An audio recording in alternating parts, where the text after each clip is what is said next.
Habang tumatanda ko, habang pinag-iisipan ko ang mga bagay na gusto ko at nagpapasaya sa akin, naiisip ko kung gaano pa kalayo ang mararating ko.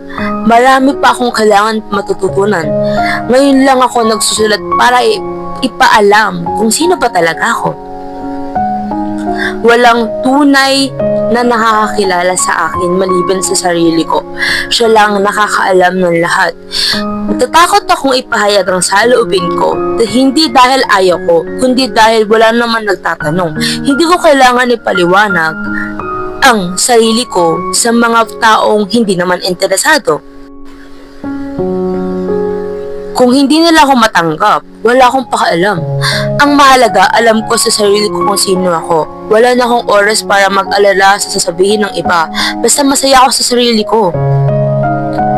Oo, minsan naisip ko pa rin ang opinion ng iba, pero hindi na ako natatakot tulad ng dati. Lahat tayo may kanya-kanyang kagustuhan at hindi ko kailangan sumabay sa agos kung hindi ko naman gusto.